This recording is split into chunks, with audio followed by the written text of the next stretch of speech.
All right, it is time to get started. Welcome, everyone. Thank you for joining us for 5 dental practice conflict mistakes that wreck productivity and patient care. So this webinar is all about conflict, why it is bad for your dental practice, and how it doesn't have to be. And we have our great friend from conflict and communication coaching, to talk about that, Shane Billings. But first, just a reminder that we are eAssist Dental Solutions. We have invented optimized revenue cycle management and take all of the tedious front office tasks off their plate so that it can really maximize your revenue and also increase your patient care. To date, we have collected more than $9.34 billion with a B dollars from insurance companies, and we are really, really proud of that. And here are just some of the awards that we've won. I don't like to spend a ton of time on this slide, but it is just really humbling to see, and we're so proud to support the dental industry and all dental practice owners in achieving or receiving what they're rightfully owed and achieving their revenue goals and really having successful dental practices. And here is our complete suite of services that we offer on our platform. So as you can see, dental insurance billing and aging, insurance ready credentialing, insurance verification, dental practice accounting, bookkeeping, patient portion statements and billing, and full schedule recall and retention. So they're really the dental billing processes from start to finish. And these are, as you know, crucial processes to keeping your revenue cycle healthy and really maximizing your profits in a dental practice. And all of those services have been specifically tailored to our core purpose at eAssist, which is delivering peace of mind. But we do know that revenue is a large part of running a dental practice, but there are many other aspects to running a dental practice. And we want to help in as many of those areas as we can to deliver peace of mind. And so one of the areas that we really enjoy is these free webinars where we can provide resources and advice, information from industry leaders and experts in other areas outside of your revenue cycle management. As a dental practice leader, owner that you really want to improve in, that will keep your dental practice successful and keep you providing excellent patient care. All right, so it is my distinct pleasure to introduce you to our presenter. Shane Billings is the CEO of Conflict and Communication Coaching. So Shane, I'm going to pass this torch over to you to introduce yourself to everyone and dive right in. Thanks, Amanda, and thanks to eAssist. Thank you for inviting me to be a part of this. I really appreciate it. I am passionate about being able to share with you some of the things that I have learned over the course of my career. I've been coaching for a number of years now, and my area of focus is what's called executive coaching and also conflict resolution coaching. My job is to help leaders become better leaders and to help people navigate some of the conflict that they experience in the workforce.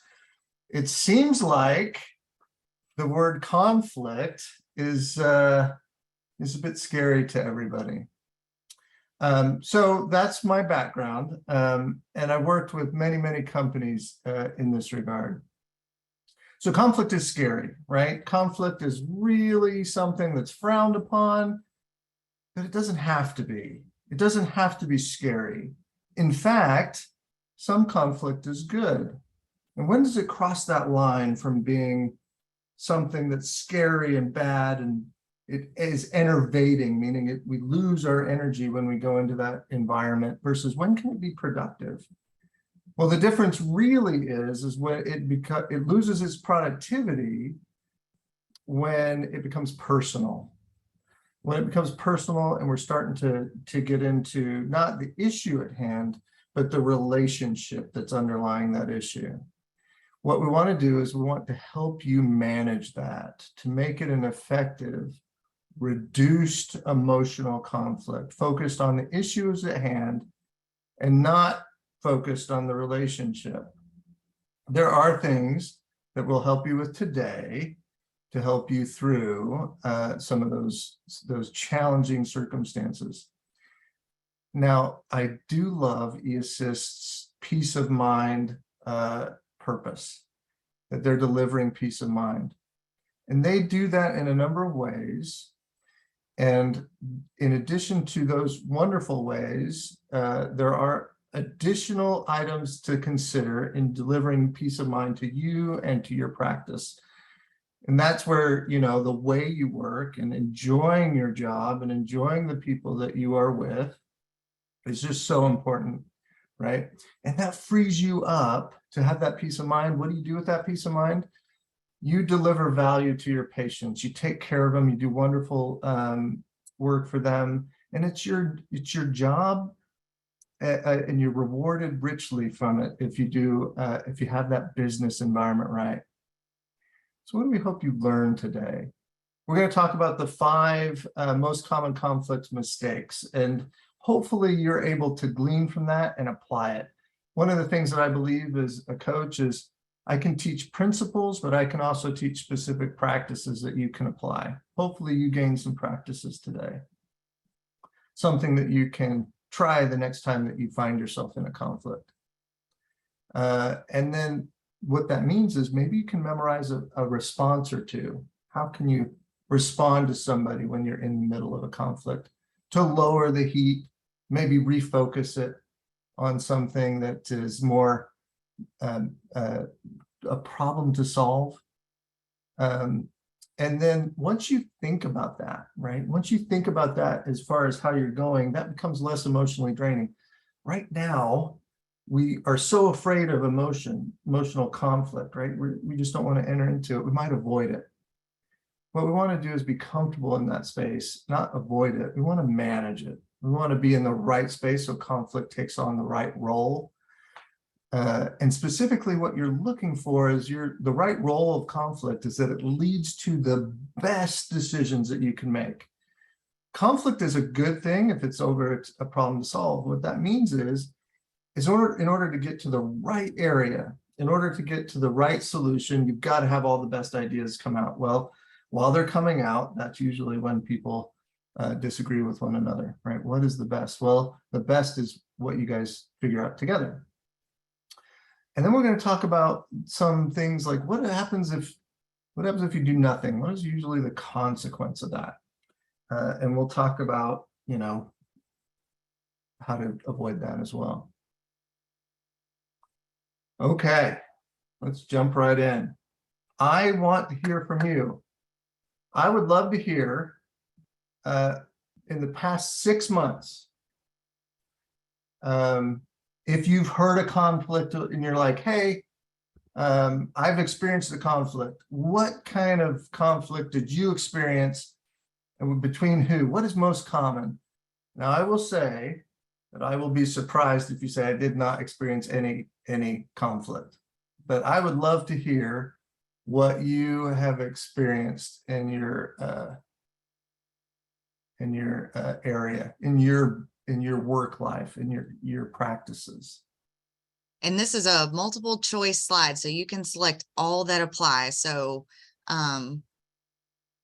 there are many different areas that you can have conflict in a dental practice, and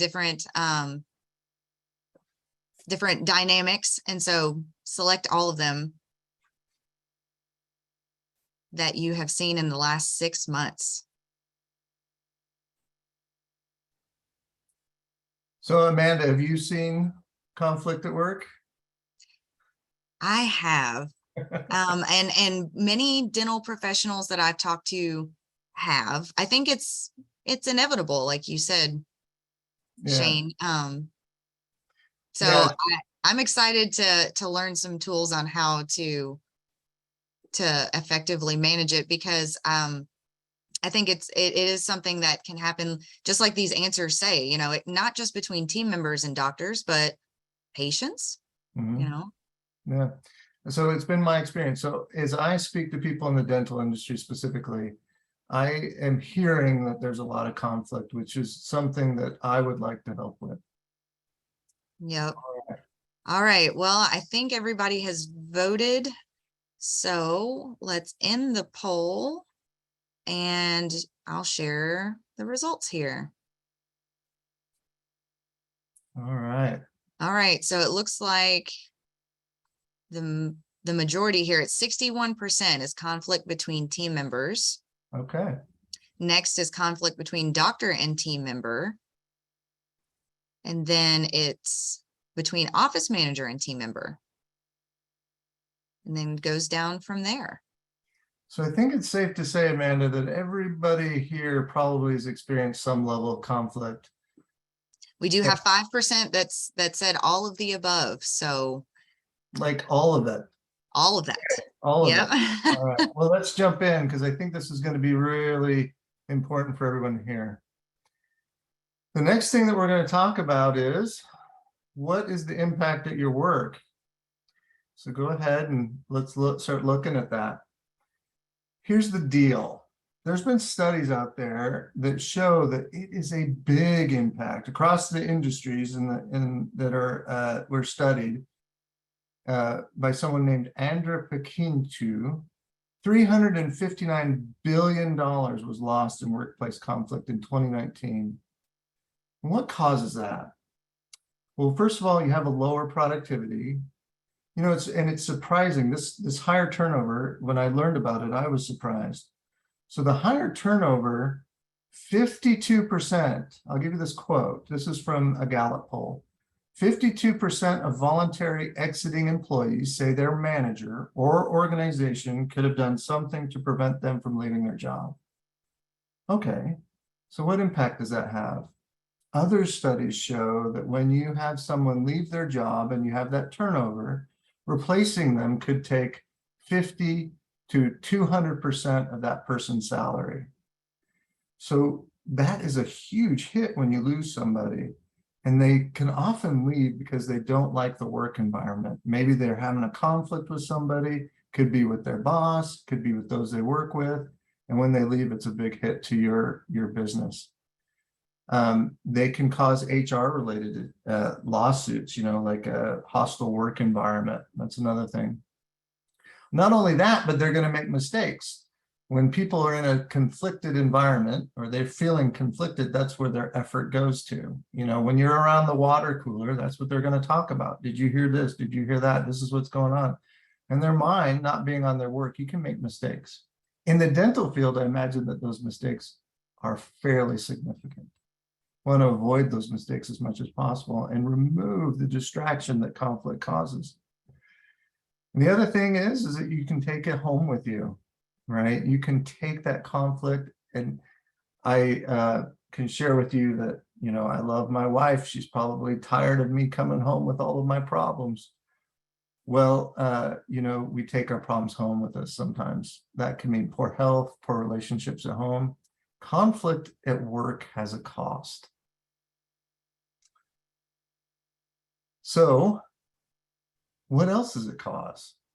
Well, when you feel that conflict and you're feeling that low morale, do you feel like going to work? Do you feel like being productive?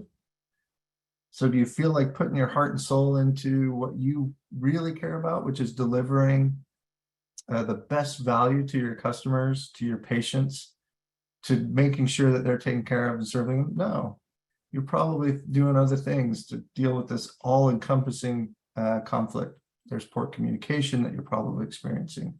There's definitely misunderstandings. We're not really quite communicating correctly in this environment.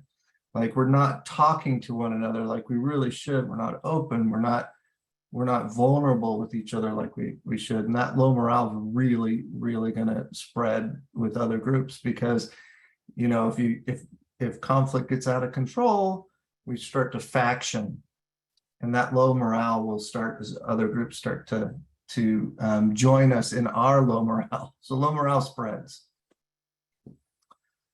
All right.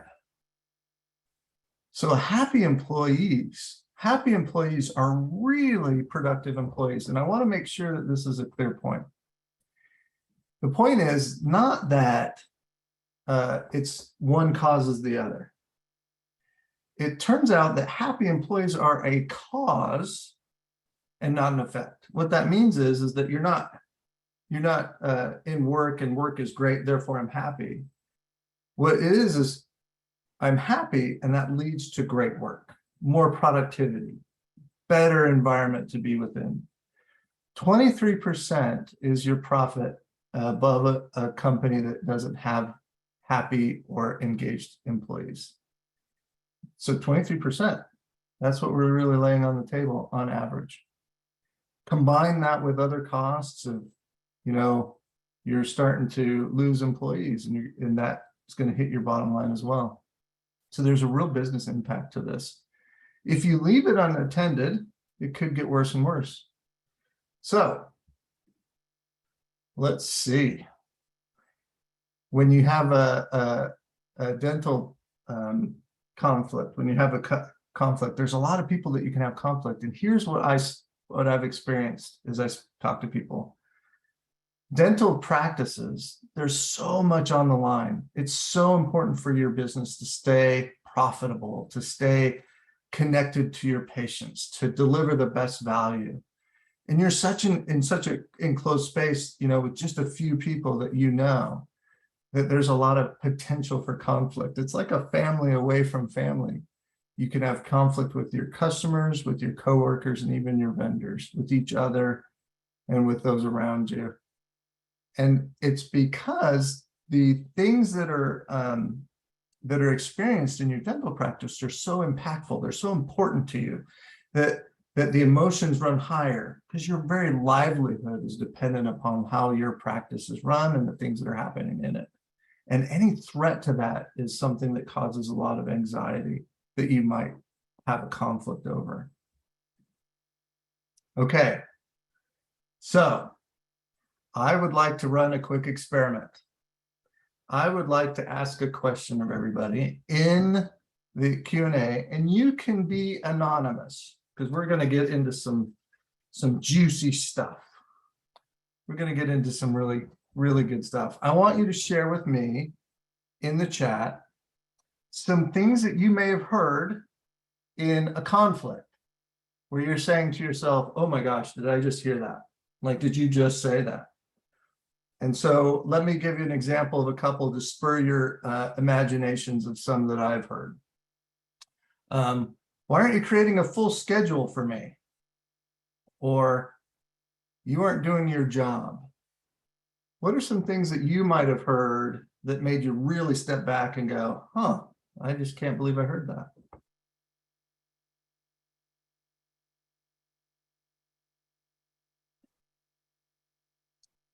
Well, we're waiting for some people to put some of those in the chat or the Q&A if they want it to be anonymous. Something that I've heard before in a dental office, Shane, is you know, I don't have time to show you why or show you the right way to do that. I just have the expectation. Yeah. You know, that's just me personally. Let's see. We've got some. There's some good ones coming in. Yeah. Oh my goodness. And these sound like they might have hurt. Here's one that I'm reading. He had me stay late because I'm the lowest paid employee. Ouch. So-and-so is lazy. That labeling can really hurt. Here's one that says front versus the back conflict, assistant versus the front desk, scheduling too many patients. Here's another one, they don't care. Those are really good ones. Here's some people have shared that are not anonymous, but I appreciate you guys sharing them. My schedule is full and I'm not seeing any more patients. That must have been really hard, right? What do I do with those patients? The front desk doesn't schedule productive, oh, I read that. Lazy team member, ouch. What is the production? Yeah, that's tough. I'm not going to help a coworker because she doesn't do anything for me. Yeah, there's this feeling of kind of separation there, us's and them's. This hasn't happened before until you got here. Ouch. And then one assistant is not getting along with the other assistants. So it sounds like there's some things that we've heard. There's conflict that will occur to you. Here's some other things that I've heard. That's too much for a crown. You don't understand.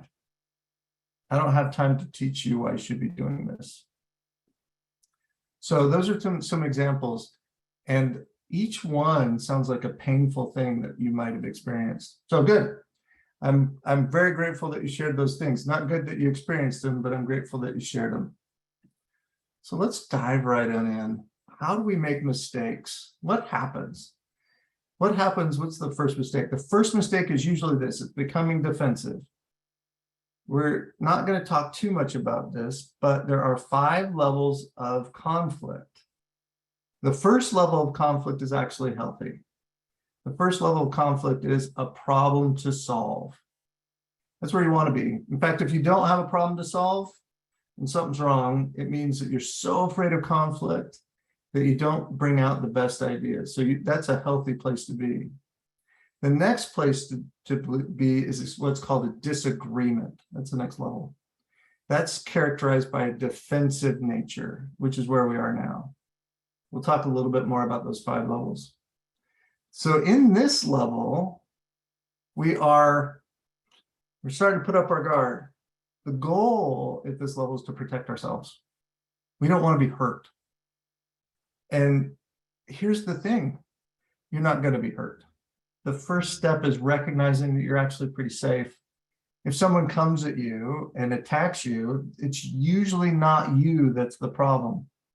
They're usually struggling with something else. Let me give you an example. I had an employee who worked for me, and I asked him to do something for me. And then when I talked to him, he got really defensive. He said to me that I was demeaning and condescending when I asked him. Well, that's fascinating. I was doing it over chat, so it wasn't my tone, it was the words I was using. So I reached out to him and we had a conversation. My initial response was defensiveness. I am not condescending and I am not demeaning. Well, what we did was we talked about, okay, what was it about my tone or what I said that caused you to feel that way? And he told me what he felt and why he felt that way. And I said, okay, so if I change my words to be the following, would you consider what I've asked you to do? He said, no. And I said, there's another problem. And it came to be, I figured out as we worked together that the real problem, the real thing that he was struggling with is he felt overwhelmed and couldn't take on other work.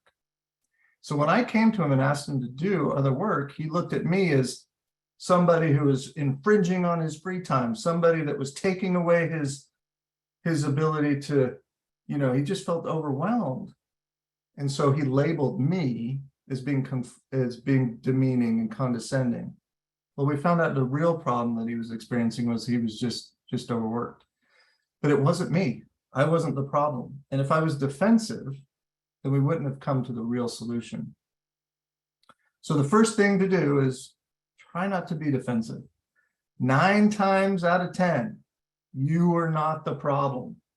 There is something else going on that you are unaware of and that they probably are not aware of either. Exploring that together will help you find that problem. Okay, so what do we do next?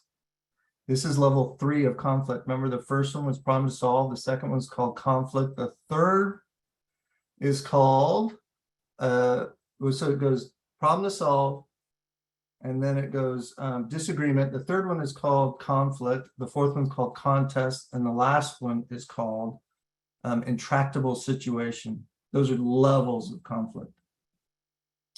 So we cannot just be defensive, but we can start to be a contest. And in contest, we're attacking.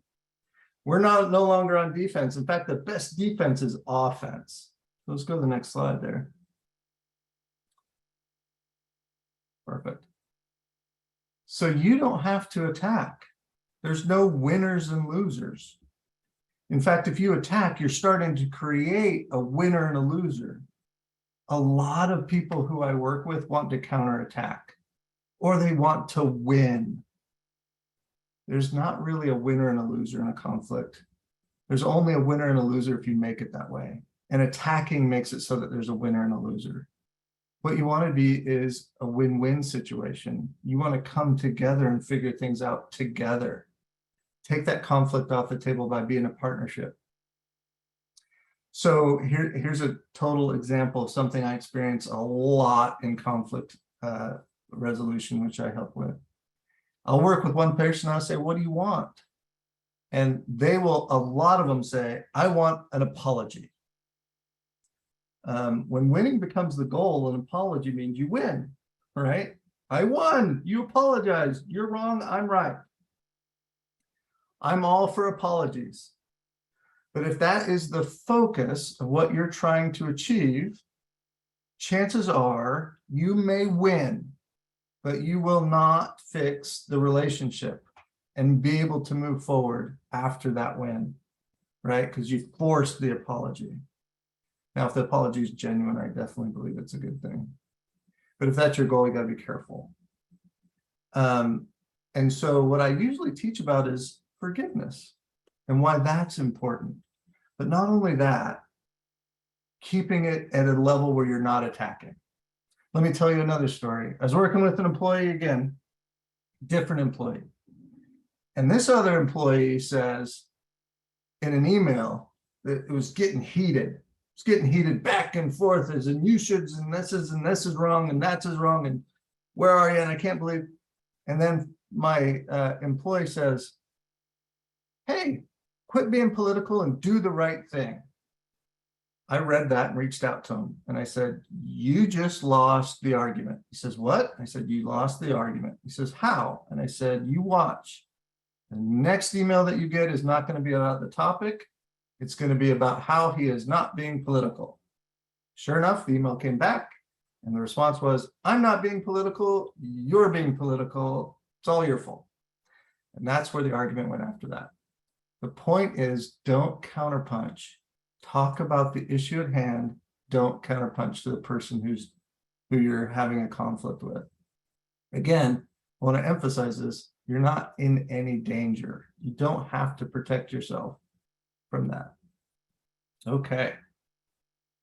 The next thing that I see a lot of people do is doing nothing. So why is that so bad? A lot of times conflict can go away, right? Isn't that what you think? My experience is sometimes they do, but a lot of times they don't.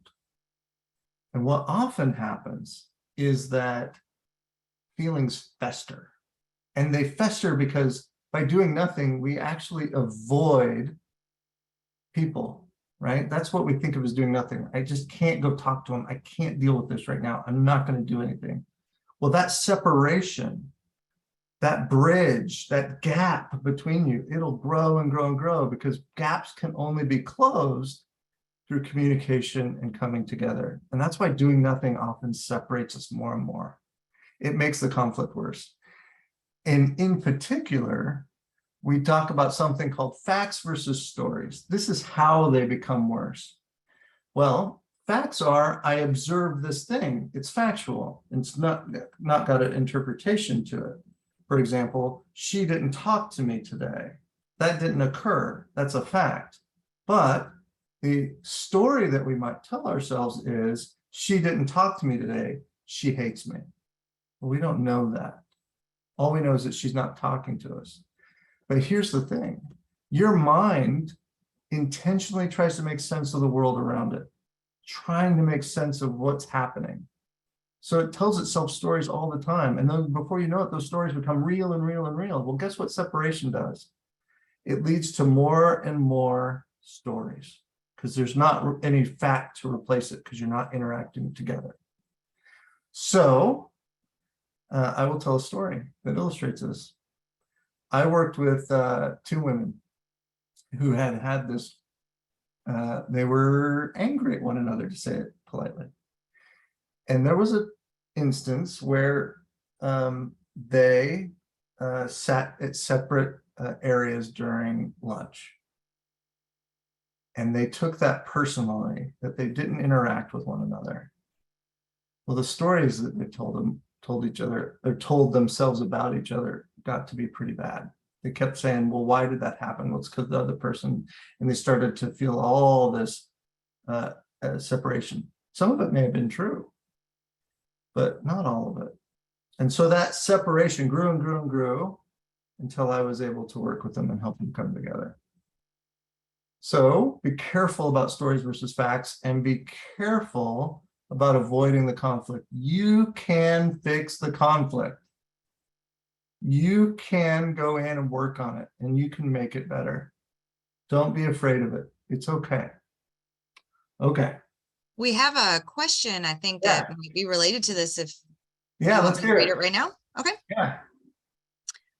Actually looks like 2 that came in. The first one is, how do you handle when the lead dentist and / owner's spouse is causing problems in the office and the dentist is allowing the problems to continue? Well, I have a lot of questions. That question leads to more questions. And I would be very curious as to what's been said and communicated. And I would have questions for those people. I would be curious about what they thought about the situation. A lot of times, let me give you guys a little hint.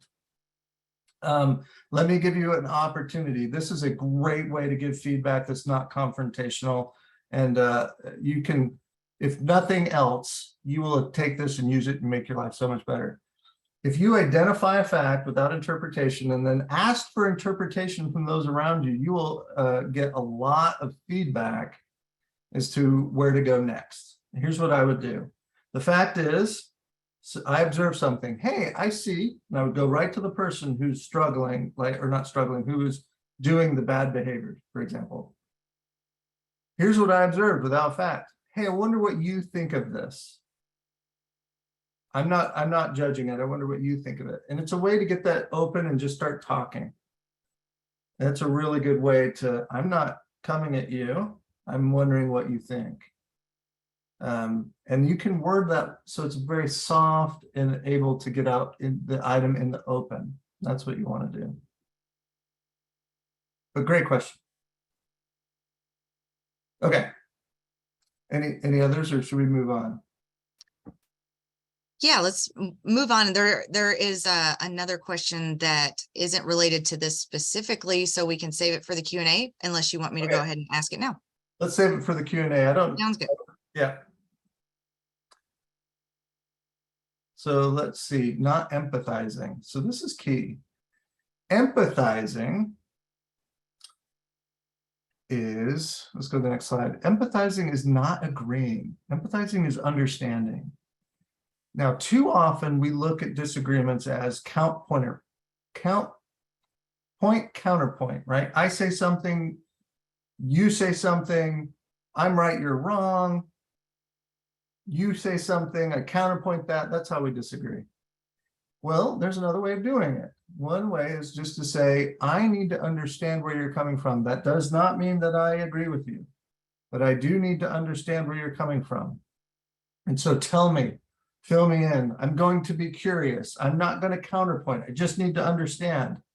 If you do this long enough, there's a strong chance that you'll find something that you can use to come to common ground. Again, this gets into the win, lose, agree, disagree approach. You want to avoid that. So spend some time really listening. You are not losing. That's an important concept. You are not losing by listening. Listening is not losing. Listening is understanding. Empathizing is not losing. It's understanding. And how can you help come to a common agreement when you don't quite understand the other side? I would argue you can't. Let me tell you another story. Okay, so here's the point of this story, and this is where you can use this. This is something that you can use.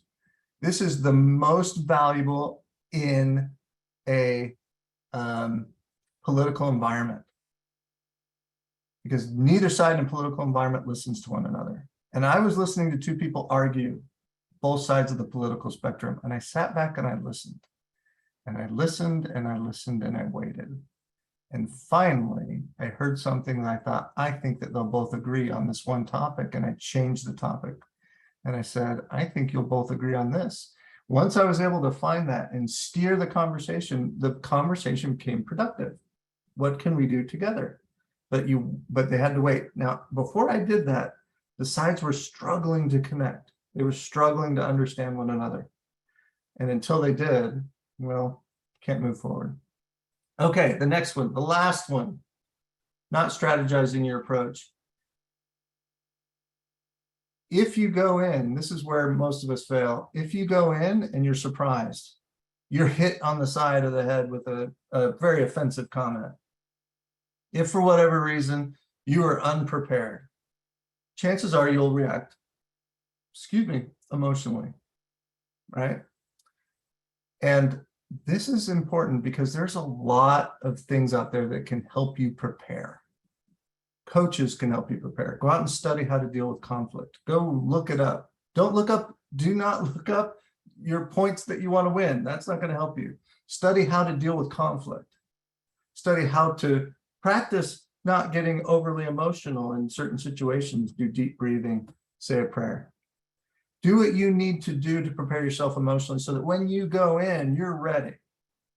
A lot of times when I coach, I will take both sides, pull them into a room, and I teach them how to deal with conflict. I do not get into the actual topic at hand. I don't know anything about the topic. I'm not that smart.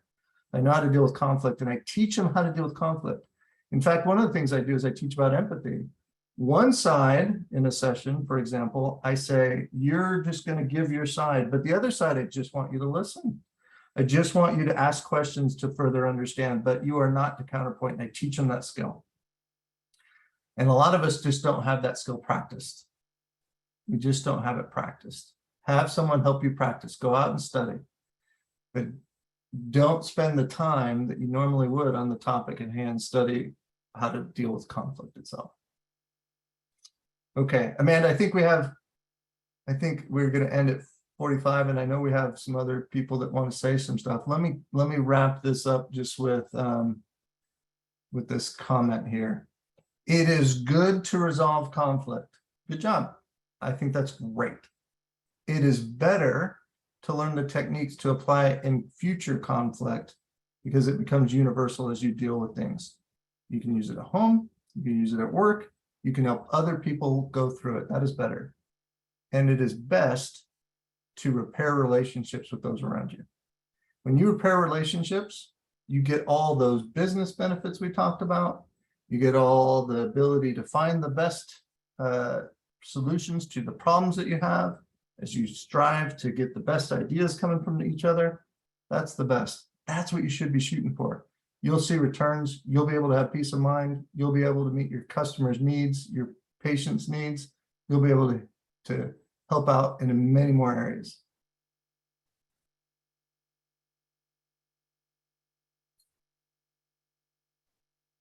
All right, now I have another great pleasure of bringing up to the stage. Hold on, let's get him up here. eAssist co-founder and CEO, Dr. James Anderson, who would like to talk about his experience with you, Shane, and conflict resolution. Hey, Thanks, Dr. Anderson. thanks, Amanda. Thanks, Shannon. I know I appreciate you doing this, Shannon. I know you've left out some really important topics here because it would take another hour to talk about some more, and I hope you follow up with this with some more insights because every dentist goes through this experience. I can't tell you how many times I built my very first practice and I opened the doors and I found two office managers or two assistants and they wouldn't get along with me. Like I still remember the day where I been open for 2 months, and it was a Friday, and we had like 5 patients, but it was rainy, so they all canceled. And my 2 front office people, I had 1 assistant and 1 front office person. They were sitting at the front desk. I was sitting there too, waiting for the phone to ring, hoping I could see somebody, wondering how I was going to make payroll in a few weeks. And someone came and knocked on the front door, and I've never, some of you heard me tell this story before, but I've never seen this again in my life. After 20 years of practicing dentistry, she had cash in her hand, and she said, "Do you do bridges?" I said, "Of course we do bridges. Come on in. Bridges are us." Like, "Yeah, we want to help you." I looked over at my 2 employees, and they kind of rolled their eyes. They weren't aligned. They didn't want the person to come in. They wanted to go home. I found out later. So I brought the patient back, and I was overly eager, and I sat the patient, and I came back and said, "Guys, what's going on?" And they said, "Well, the day it canceled and we wanted to go home. We were planning on it." That was like my first like real conflict. Welcome to the world of dentistry. And those that are here in the practice understand that it happens between doctors and assistants and front office and assistants and back office versus front. And then when patients are upset, and even if another dentist down the road tells a patient that the work you did was bad, I've seen that before, where an endodontist threw one of our dentists under the bus. Hmm. It wasn't even us that did the work. Like we couldn't believe it. So my point is, I'm getting to a conclusion here, Shane, that I didn't have these skills. I didn't know how to cope with that. But you've taught me not to approach things emotionally.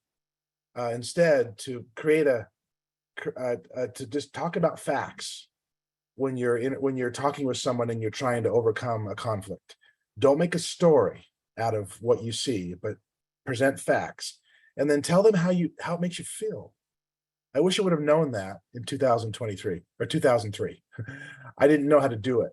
I approached it the wrong way. They went home, and I was doing the bridge all by myself, wondering, steaming, what am I going to do on Monday? Should I fire them? I can't fire them. Like this is a real problem that dentists face. But then you've taught me to approach someone, to present facts, tell them how it makes you feel, and then tell them what you need.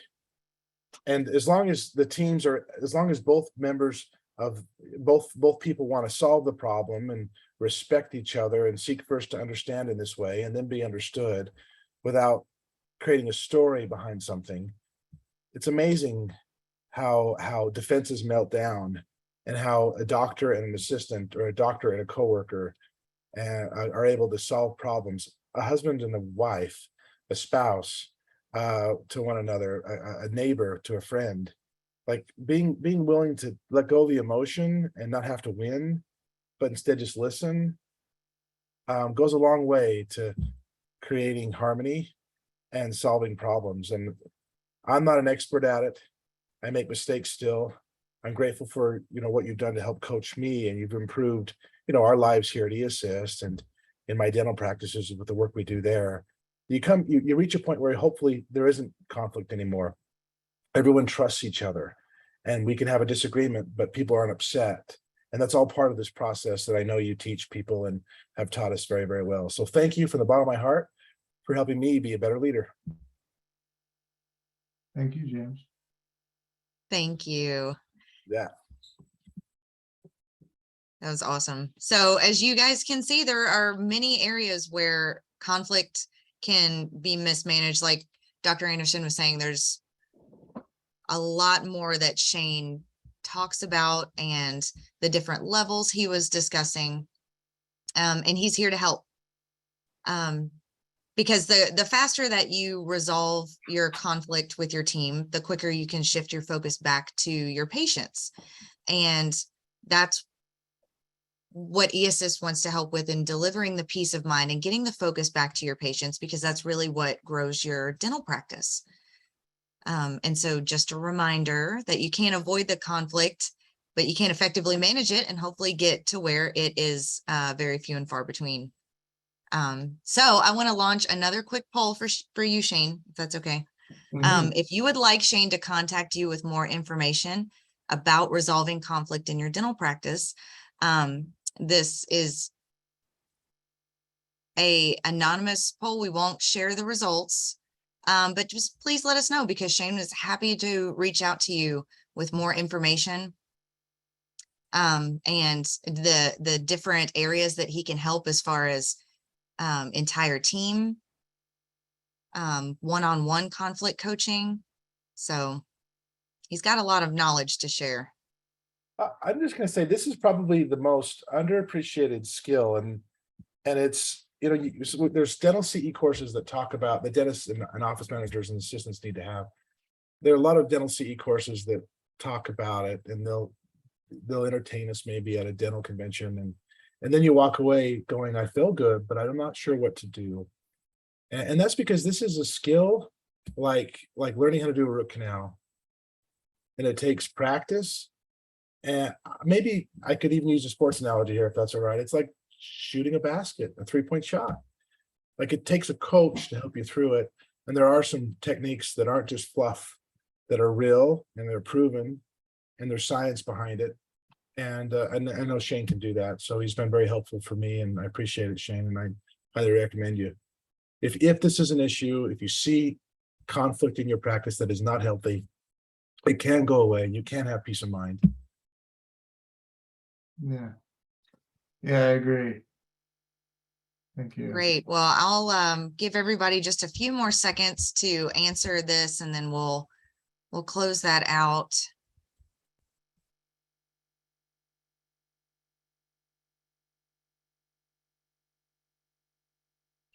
We still have some answers coming in.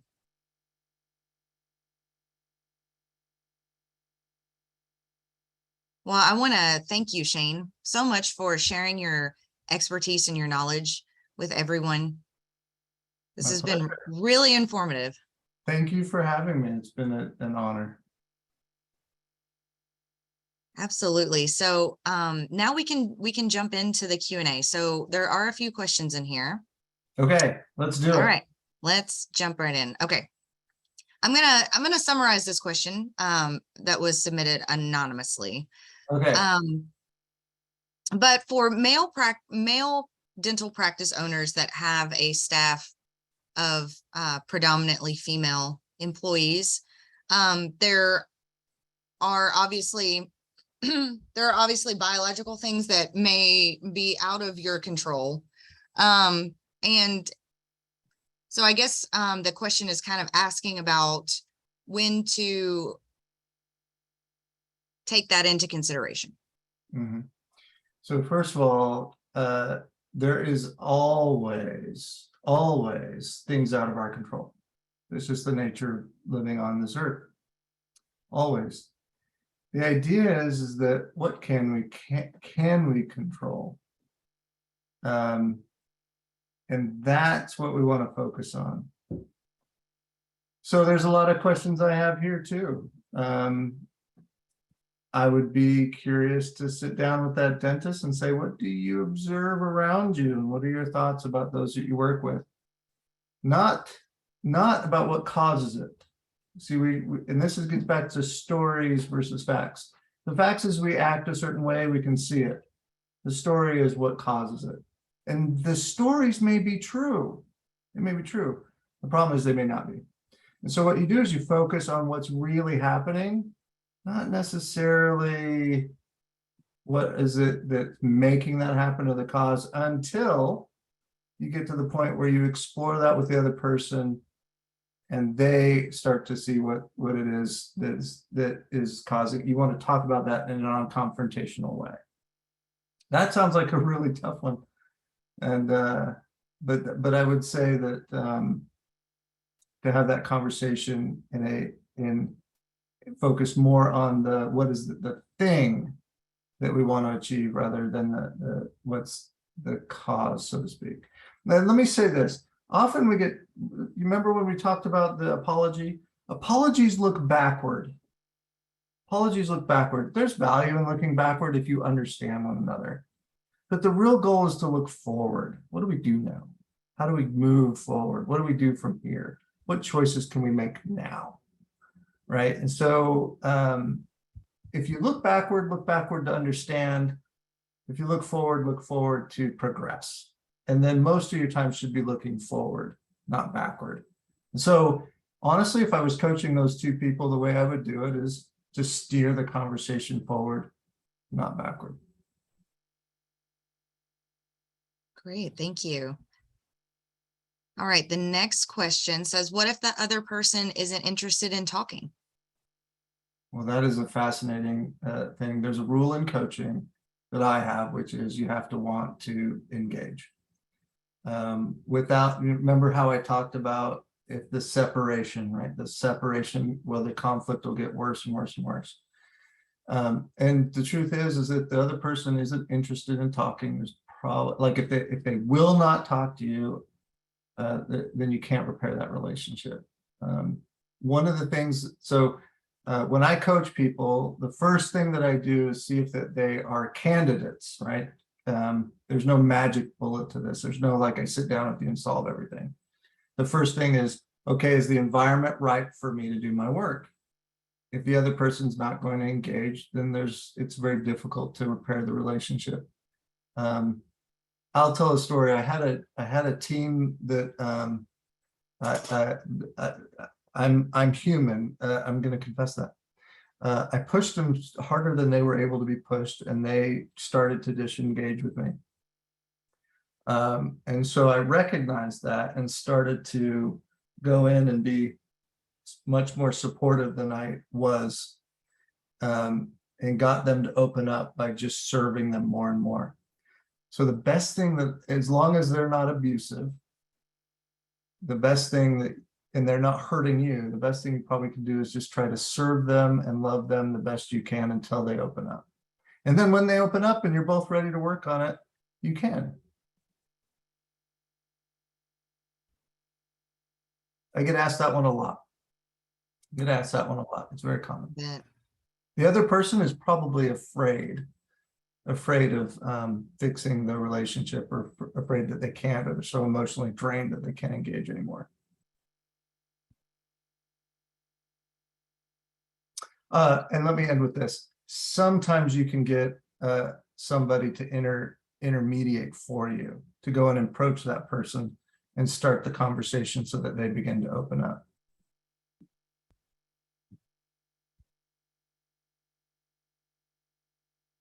Someone like you, for instance.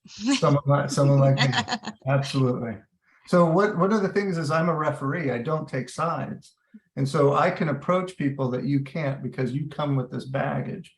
But I come with, hey, just help me understand what's going on.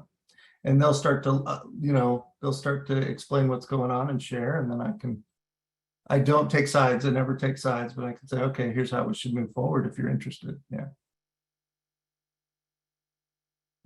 Well, if anyone else has any questions for Shane, now is the time to drop them in the Q&A. Because there was another question in the chat, but I think in your answer of what if the other person isn't interested in talking, I believe that you answered that question with in regards to re-engaging them.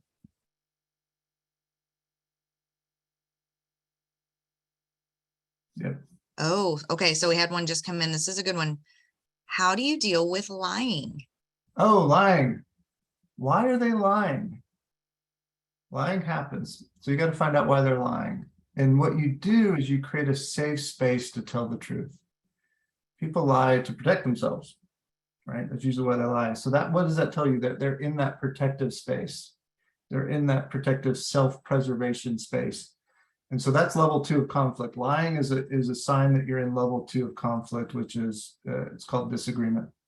So you want to create an environment where, hey, look, we all make mistakes. Let's move forward. But we can't move forward unless we get everything on the table. And I'm not going to judge you or hate you, but we need to know what happened, or how to move forward, or where you are now, or what the truth is. And you have to do it in the right way, because subtly you're actually calling them, when you say somebody, you need to tell the truth, you're actually saying that they're lying. But first, set that environment where it's safe. Hey, we're friends. We'll always be friends. You'll always have a job here. I value what you do. Create that space, safe environment. And then what you're doing is you're creating an environment where you can fail, and it's okay to fail. But that has to be the foundation, or else you're going to get twists to the truth.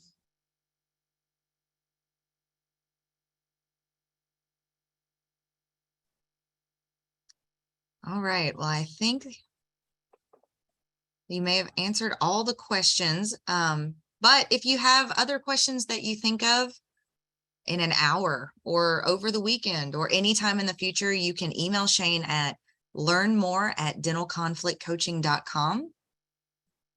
If you want to use your phone to scan the QR code that you see on your screen, that will take you to Shane's calendar, and you can schedule a consult with him. It's a 30-minute consult. Is that right, Shane? That's right. A 30-minute consult for him to talk. You talk to him about what you have going on, and him talk to you about what he recommends as the next steps moving forward, as far as either conflict or communication coaching between you and someone else or the entire team. So that QR code takes you right to his calendar. And save that email address, because he's happy to answer questions that you have pertaining to conflict at work. And again, you will get these slides and the recording sent to you in your inbox tomorrow, and I'll make sure to include this information in there as well if you want to contact Shane. Thank you, Amanda. Thank you, and thank you everyone for joining. We may have had, we had one more question. Okay. Come up. Shane, are you okay with that? Yeah, sure. Yes, let's answer it. Okay. With how valuable staff is post-COVID, how much do you basically choose your battles? Yeah, Yeah, no, that's a that's great a good one. That's a great thing. I think what you're watching for is the relationship to deteriorate again.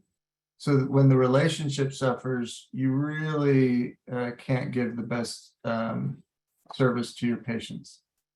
And you don't want to be, you don't want to fight every battle. I think that's what you're getting at. That's pretty wise. At the same time, you want to watch for, watch yourself. Watch for, I don't want to engage because I've had this conflict and I don't want to have another conflict. Watch what your motives might be. And if you ever feel yourself, I'm just disengaging because I'm just not happy, I'm disengaging because this isn't worth it, I'm disengaging because this person doesn't listen and they never will, that's when you want to start to say, okay, the relationship is starting to be damaged. That's what you want to fix. You don't have to win every battle. And by that, I mean, you don't have to have every one of your ideas reach that final stage where, everyone accepts you. But you want to watch where you are and why you're picking that battle or not. Great. Well, that was a great note to end on. I feel like that is very relevant for lots of dental practice owners. So thank you again, Shane. Thank you everyone for attending, and we'll see you next time.